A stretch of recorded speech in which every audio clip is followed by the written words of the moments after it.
কোটা সংস্কার আন্দোলনকে ঘিরে দেশজুড়ে শিক্ষার্থী নিহত ও মিথ্যা মামলা প্রত্যাহার সহ নানা দাবিতে চট্টগ্রামে বিক্ষোভ সমাবেশ করতে গিয়ে পুলিশি বাধার শিকার হয়েছেন আন্দোলনকারীরা।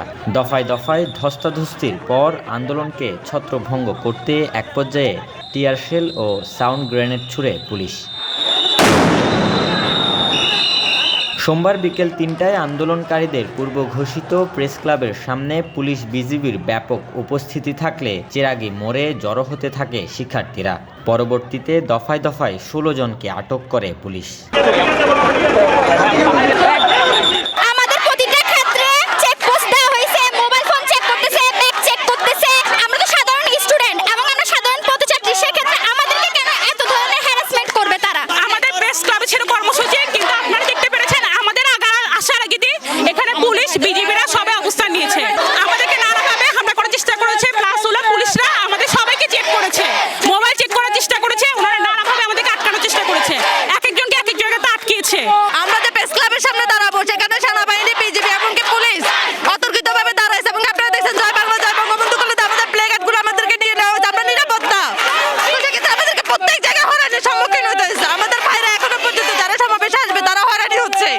এ সময় পুলিশ শিক্ষার্থীদেরকে আটক করলে বিক্ষোভকারীরা বাধা দেন। সেখানে দফায় দফায় বাধে সংঘর্ষ, যুক্ত হয় স্থানীয় ছাত্রলীগ ও যুবলীগ নেতাকর্মীরাও। আমরা মনে করি যারা সাধারণ ছাত্রছাত্রী আছে তাদের এটি উদ্দেশ্য নয়, এইটি উদ্দেশ্য প্রণোদিতভাবে জামাত এবং বিএনপি উদ্দেশ্য প্রণোদিতভাবে সরকারকে বেহাল অবস্থায় ফেলার জন্য এবং দুর্ভোগ করার জন্যই কিন্তু এবং উন্নয়নকে ব্যাঘাত করার জন্য কিন্তু বিভিন্নভাবে পায়তারা করছে। তার জন্য আজকে পুরো চট্টগ্রাম, পুরো বাংলাদেশ মানুষ আজ রাজপথে নেমেছে তাদেরকে হটানোর কারণে।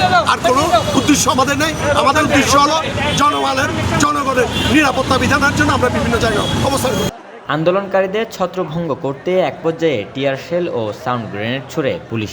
পরবর্তীতে লাঠি পেটা করে সরিয়ে দেওয়া হয় সবাইকে। এ সময় একটি সাউন্ড গ্রেনেডে চোখে আঘাত পান কোতোয়ালি থানার এসআই মোশাররফ। এছাড়াও আহত হন উপস্থিত বেশ কয়েকজন।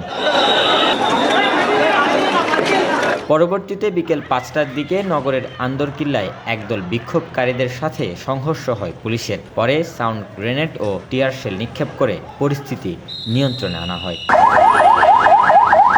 Robin Dasgupta, news now 24, Chittagong.